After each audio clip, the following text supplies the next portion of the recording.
So I'll be talking about, Dr. Miriam Cameron talked a lot about the living in harmony with your constitution. One thing we really need to understand before we go deeper into this presentation is when we're talking about constitution, we're not really kind of categorizing ourselves, like, we are this type or that type, or the particular person is that type. It's just really about trying to identify yourself and trying to understand what are the things that I can adopt in my day-to-day life and make my life better. And only then you can make other people's life better. It's just basically really so much to do with. First thing is to really create a strong foundation based on which you can go out and try to make things better for others. And particularly, it becomes really important for people who are in the health practitioner, not necessarily just in the healthcare system, but really, people who are in the healthcare system just for the very reason that we are here to serve others.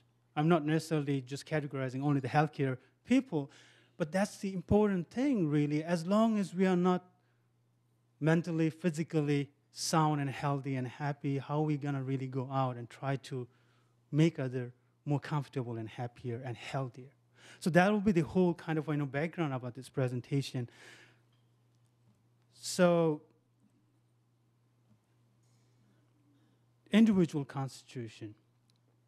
So one thing here is really, I'm sure almost like every one of you here would understand that we all are unique, right?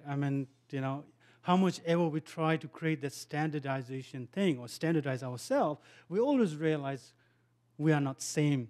Even like, you all sitting here today, even if you have spent like last 30, 40, 50 years with your better half, there's always a thing that you find yourself unique in your partner and in yourself. Now, having said that, when I got here, back in India, I got here like 3 years ago, and these things always run in our back of our mind, but we are not really so sensitive about it because it just runs through our day-to-day life activities. When I got here, I went to gym to work out, and the personal trainer that I met, he was like, okay, we need to go up, Tenzin, and try to see what fits you and what doesn't fit you. People don't really talk about it that much, but when it really comes to trying to design something for you, it's just based so much on what are the things that could suit you. So he was trying to check my muscle strength, and he was trying to check my percentage of fats and how my body is built up. So it's just really, it's deep in there. It's not that, there's certain categories in the Western society here that we probably don't really realize how much everything is based so much on individual. And here we'll be talking a lot about that aspect, the individual constitution. So when I do that, let's look at it a little bit deeper, at the deeper level. So in the context of Tibetan medicine, when we're talking about the individual constitution, let's look at the unique psychosomatic nature. Or in a simple word, let's look at the physical and mental aspect of nature, right? So it's not just the physical aspect, it's just also a mental thing too. And yesterday when His Holiness was talking about, when he was teaching on the medicine Buddha empowerment, he talked a lot about, he touches the aspects of the subtle consciousness. And it's not really something that, only certain percentage of people who are evolved enough in terms of meditating and, having read all those thick Buddhist texts that only they can understand. I think we all go through that, the subtle consciousness. It's just that either we are not told about it or we don't talk about it, or we are not aware of it. So now, if you go a little bit further than that, we're looking at the unique physical and mental nature, the psychosomatic nature. Let's look at the genetic predisposition, right? People have talked a lot about this thousands of years ago. Then over the period of time, the way the science and the medical system evolved, these things were put at the back burner. They were not really given that amount of stress and importance that we should have. So now it's coming back. Everything, we talk a lot about genomes. We talk a lot about the genetic predisposition, how actually that can impact an individual in terms of treatment, in terms of designing anything, even for like something like if someone is working on doing organizing an event for the wedding, people look at the taste of the couple. People look at the taste of the guest list that you have. So it's always there. We don't really realize that. Now, in terms of genetic predisposition, I really want to just quickly go into this thing. I mean, in the West, we talk a lot about nature versus nurture too, and it's not that it's something new. It has been there. I'm sure most of the people who are sitting here would relate with me when I'm talking about the nature versus nurture. So when we're talking about predisposition characteristic or the genetic predisposition, we're really talking more about the nature point, right? But then there were people like John Locke who have talked about the blank slate theory, and Tabula Rasa, and he postulated that. And it's just, there was so much more focus on the nurturing part.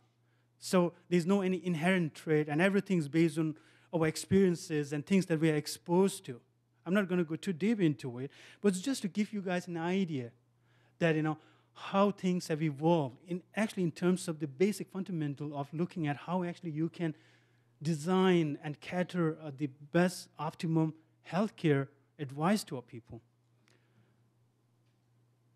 And this thing, it intrigued me because we talked about that in one of my classes here. This actually was human evolution in my anthropology class. It was really interesting. We're not gonna see the video. We don't have a time, and I don't know if we have our internet connection here. But it's about the Dr. Money and the boy with no penis. And most of you might have heard about it if you have been here in this society for quite a while. But it's just a John Money. He worked on cross-sex surgery, and there was twins, and they really got a wonderful opportunity to test his hypothesis on one of the twins who actually worked on changing the sex and was told to the parents that they nurture and raise the kid just like they would do to a girl, to a daughter.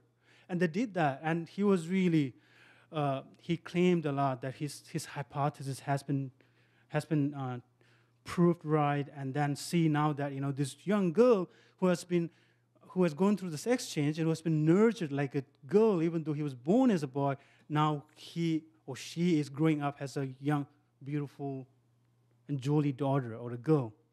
But it didn't work. While he was touring around and publicizing his book, that was in late 60s and early 70s, he was going around and talking about it. See, now, I proved my hypothesis. This is nurture. We all are born with a blank slate. The parents started to realize that the kid has slowly started to develop more masculine features, and he was behaving just like a boy. So it didn't really work that way.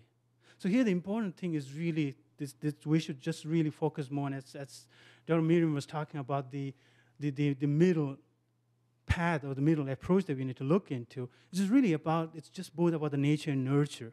And that is the whole thing about when we're looking at the constitutional nature. Now, I would just say that when we're talking about psychosomatic nature, I'm looking at the afflictive emotion part. I won't go too detailed into it. Dr. Miriam talked about it, and we will have other presenters talking a little bit about it. But the psycho characteristic or psychological characteristic we are looking at here is the desire, aggression, and delusion, right? And Dr. Miriam already talked about how actually we can tie that up with the three principal energies or the 5 elements, right? So I won't really go detail into it, but certainly when we have a question and answer session, we can talk more about it. Now, somatic nature is the 5 cosmophysical elements that we talked about: earth, water, fire, air, and space. So any one of us sitting here today in this hall, we are based on this concept, or I should say this disposition, right? So we will talk a little bit more, but I won't really kind of dwell too much on it. And so let's look at the unique psychosomatic nature. In Tibetan, we would call it as a Rangshan. And it's primarily determined by combination of elements acquired during the formation of zygote, which will remain almost unchanged throughout the lifetime. So now here we are again emphasizing on the genetic predisposition or individual constitution, right? And nurture part, so nature and nurture comes into picture here. And suddenly things will become a little bit more clear down the slides that we'll talk more about it. Psychosomatic nature, what it is made up of. So this is particularly focused more in the context of Tibetan medicine, the nature of parents' sperm and ovum at the time of conception. See, the thing is, in the concept of Tibetan medicine, in order to conceive, three main important factors: healthy semen, healthy ovum, and the support of consciousness.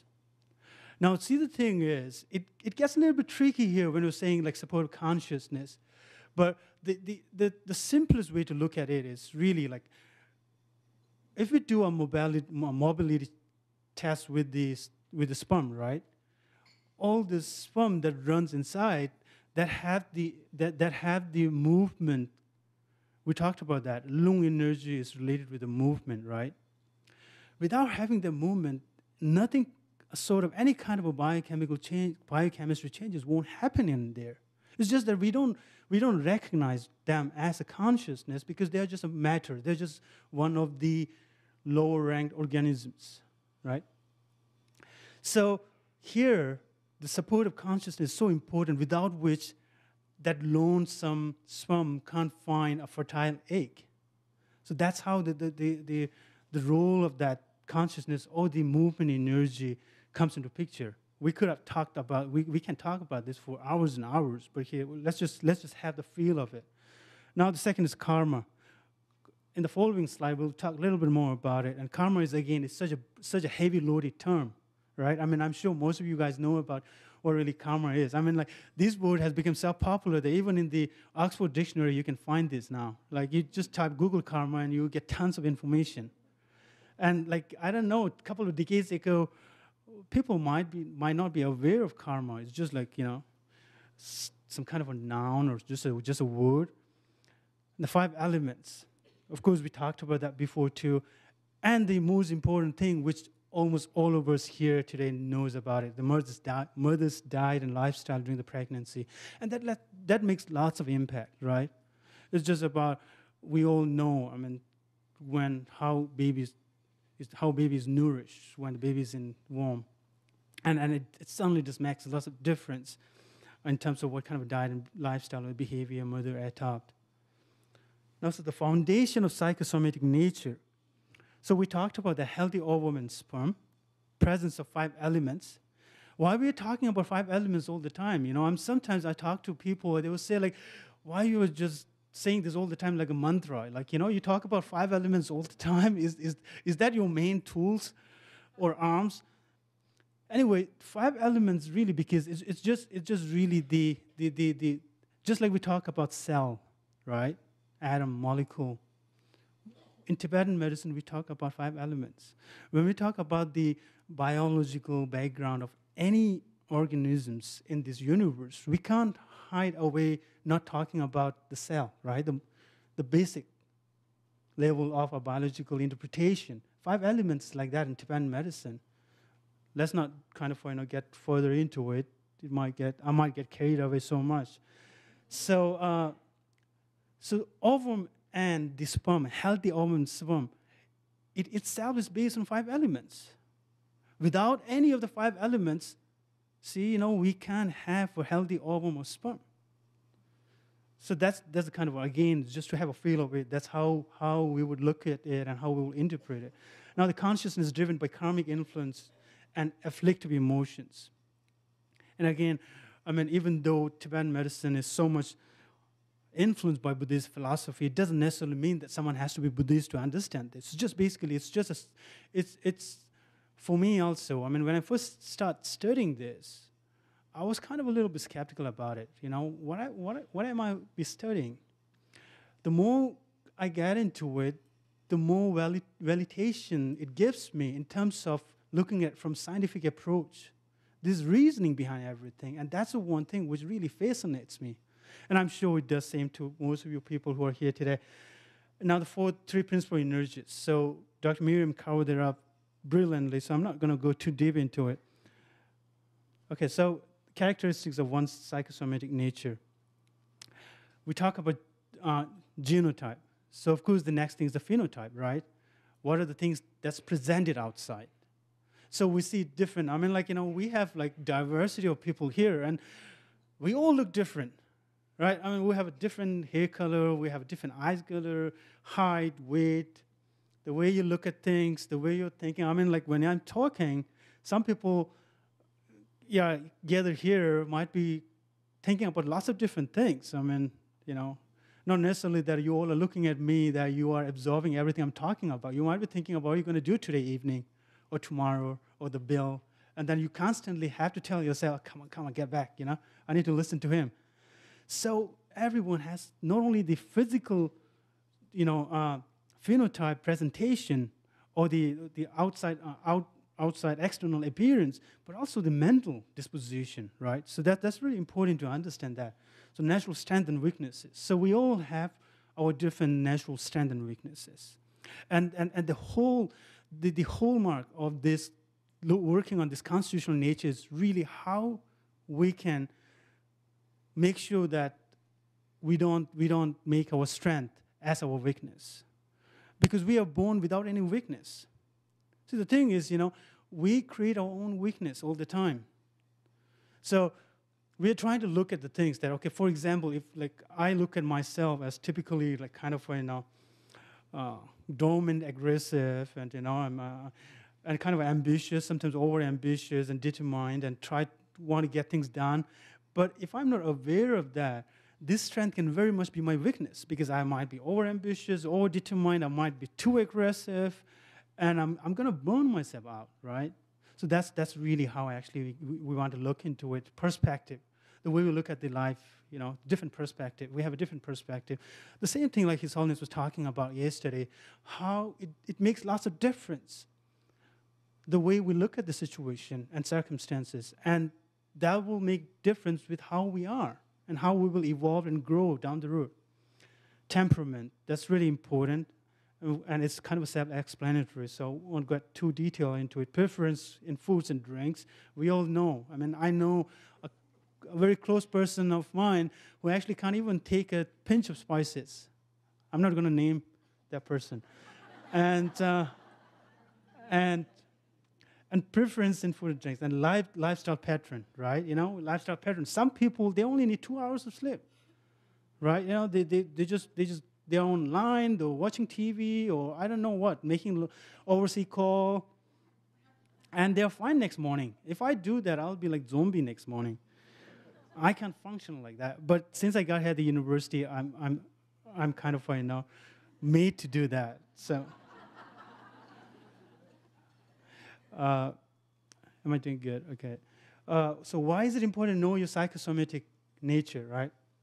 So identify your sensitivities and vulnerabilities. That's really important because, see, the thing is we all have certain sensitivity. Now, the interesting thing here is whenever we talk about sensitivity, we just naturally think about our mind, right? So it's not just our sensual perception. It's just really, we can be sensitive for anything. Someone, for example, again now, if someone is too much Tippa by nature, when we say Tippa, it's a fire element. Hot in nature. What are the organs that are associated with the fire element? So in the context of Tibetan medicine, which is amazingly similar to the Western medicinal connotation, is anyone who has too much heat, your liver could be sensitive. Your gallbladder can be sensitive. Your glands could be more sensitive, right? So these are the things. The fact that if your liver is sensitive, if you consume too much of anything which has too much oil and is fatty and is deep fried,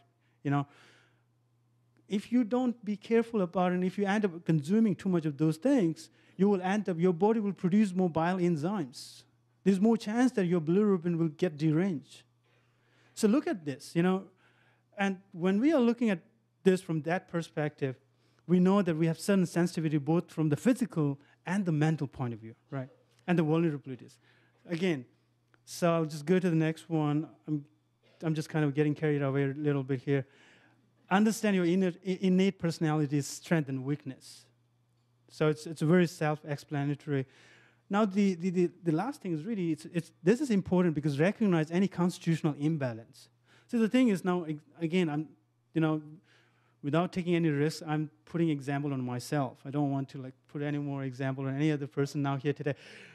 See, I mean, I have certain constitutional nature, right? And so many times when Tibetan physician would see a client or a patient, we would say like, okay, you might, your heart is not really that good. And that person not necessarily might not have come to you to check on his or her heart function. It's just for maybe, I have a pimples, right beside my right nostril. Like, can you do something with this? I'm going for I don't know, patient something. So thing is, these are the constitutional imbalances that could be your trigger. That could be the marker for you. So not being aware of that and going with that same situation for a long time and not being able to take care of that can lead to pathological imbalances, right? And that's the time when the symptoms will start presenting. That's the time when you go and need to go to do all the tests and then again all this expenses and health insurance, for which one of the main reasons for the America's recession. The health expenses is just so rocketing up that we need to be careful about that. And I think it's a perfect public health medium here that we're talking about. That's how I look into it. Okay, so I'll skip some of the slides. Dr. Miriam talked about that, the 7 types of psychosomatic natures of the constitution. Let's look at the simple equations, and then I'll wind it up. 3 principal energies. In Tibetan, we call it nyeba. So nyeba literally means fault, right? So 3 principal energies, it's like an orchestra conductor. Like it conducts everything, right? It's like a pilot. Health is equal to 3 principal energies in the state of balance. Disease, 3 principal energies in the state of imbalance. Okay, I hope I'm making this equation simple enough that all of us are on the same page. And the last one, nyeba, or the 3 principal energies that I spoke about, the first thing, is equal to, it's the cause of both the health as well as disease, right? So all of us have the seed of disease because we have a mind. And the fact that we have a mind, we have this gigantic responsibility and commitment towards ourselves and also towards the community that we really need to be careful that, we have both the potentiality of being healthy and happy. At the same time, we have the potentiality to be in the realm of sickness and, and going through all the diseases. Okay, so rest of the slides is basically focused more on the factors which can disturb lung, Tipa, and Pekin, and how actually we can go back and try to balance it. And Dr. Sue Haddo and Dr. Carolyn later through the day, they will talk a little bit about it. And of course, we will have 2, not 1, but 2 panel discussion sessions, and certainly we can talk more about it. So I apologize that I couldn't really kind of go through all the slides, but I really want to grasp just like Dr. Miriam worked on the foundation of Tibetan medicine, why not I try to work on the foundation of the constitutional nature based on which we did the study, and most of the presentation that will follow through today, we will speak on that. So I hope we're able to get a little bit clearer up in terms of constitutional nature in the context of Tibetan medicine. So in order to have a little bit of more practical experience here, we have a volunteer here, Amy. She was very kind enough to be the volunteer, I shouldn't say guinea pig.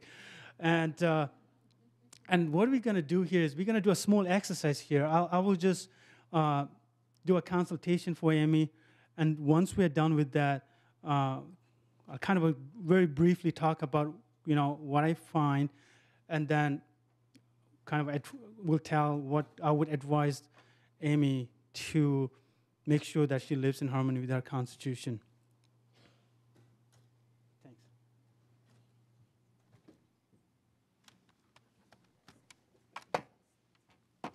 Oh, yeah, your slides are on the website. You should let them know. And yeah, quick announcement.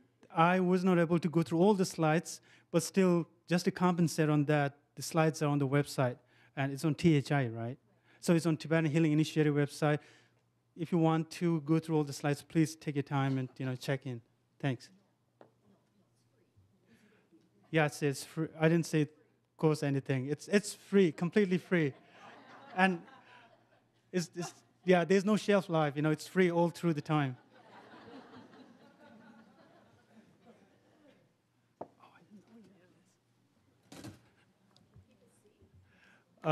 Over there on the screen, yeah. And then, so, it's good for the, yeah. Well, Amy surprises me with her urine sample too. I wasn't thinking that she's gonna bring her urine sample. Okay, so usually, yeah, any Tibetan physician would certainly, three main tools. I would just very go quickly, observation, touching, and then interrogation. And basically, analyzing the urine sample, it's one of the main tools that goes under the observation tools, like seeing. And then once we get done with that, we'll go down into the pulse analysis, which goes into the touching of the client or the person that one is consulting.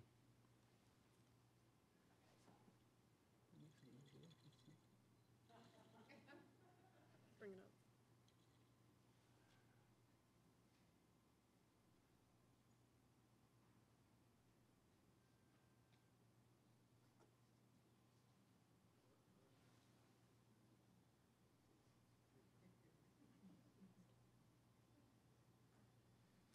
So again, we won't really go too deep into it. The main thing here is really, you look at the color, texture, sediments, bubbles, and when I'm trying to induce bubbles, how actually the bubble is behaving. Sometimes the bubbles can be nasty too. They try to hide the disease. So we just have to make sure that how actually they are forming the bubbles, how they are disseminating, and how they are kind of, they just vanishes off very spontaneously or takes time to vanishes. So those are the features we're going to be looking at. And I'm going to explain about what's in there, right? Take time. So again, I was just trying to tell Amy that I'm not going to explain everything, the color and texture and bubbles. We'll kind of running a little bit out of time. So I'll start with the pulse, and then I will conclude everything together.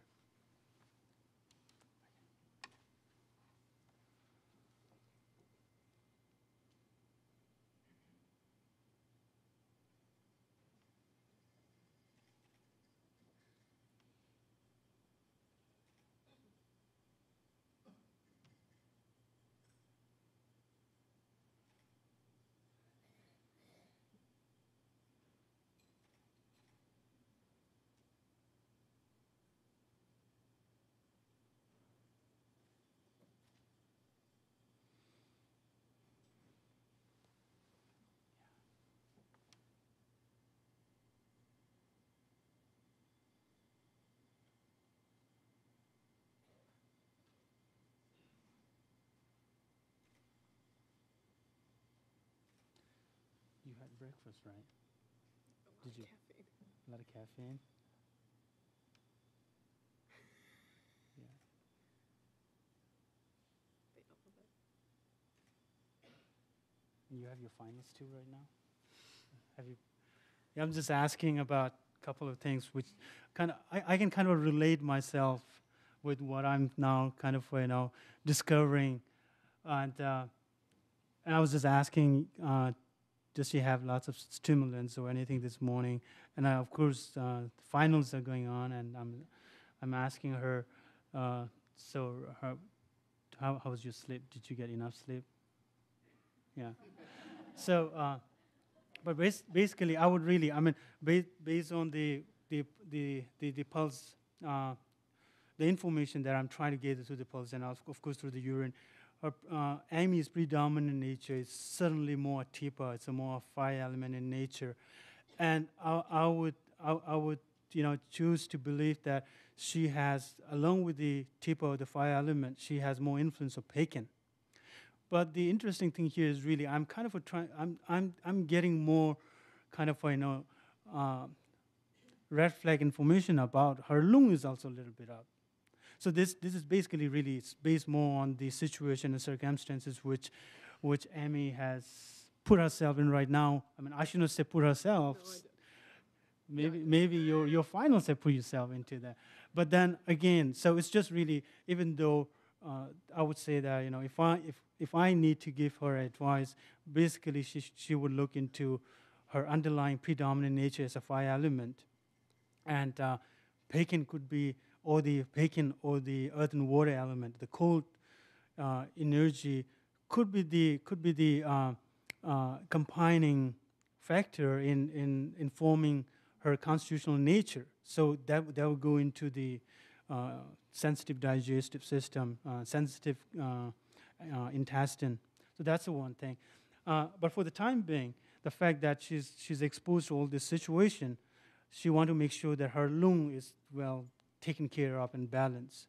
So that's the one thing that when both the Dr. Suhairo and Carolyn will talk a little bit about that, and then if you guys have done the course survey evaluation, you would really get a lot more information about it. So as Dr. Miriam Cameron talked about it, I would highly encourage everyone to go into that. It's so much fun, actually.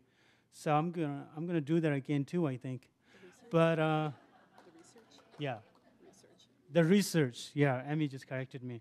So that's the one thing. So based on that, the diet that Amy would focus on would be basically more on the TIPA column. Basically, it's just two kind of one of the main thing that I didn't really go through the slides, but one thing is really if someone has too much TIPA in nature, the best thing one can do other than all the diet and lifestyle is really to meditate on compassion. And I do that a lot. I mean, I always, in some way, we all have this feeling, right? I mean, you have always a double identification, the one that you know who you are, the one that other people perceive you to be who you are, right? So, I mean, Freud would talk about the ego and superego thing. And I know within me, there's a certain level of devil, and I don't want to nurture that devil sensitivity. So I'm not saying that you have a devil nature, Amy, but we certainly want to make sure we don't nurture that. So the thing is, we want to meditate on compassion, and I think Dr. Miriam talked about that, and Mary Jo this morning was talking about. It's not just a collaboration. I think it's a kind of I might sound too ambitious, but it's kind of a revolutionary collaboration that we can look into, because I am intending to go into public health and really go deep into it, and looking at this constitutional nature aspect and how you can actually make difference in the healthcare system. It's almost like it should be the campaign punchline of public health, prevention, and it starts from you, and then it can infect others, not the disease, but the sense of taking care of yourself. So that's what I'm going to tell Amy, and just like I'm trying to calm down my devil and meditate on compassion, I would do that. I would say that to her, and while the finals are due all through the week, I won't discourage you from having caffeine or anything. You can have fun, and so that you make sure you get down to the finals. So we will have a panel session later on, but I think we would conclude this session with this, and I would like to thank Amy for being a brave volunteer for us. Thanks so much.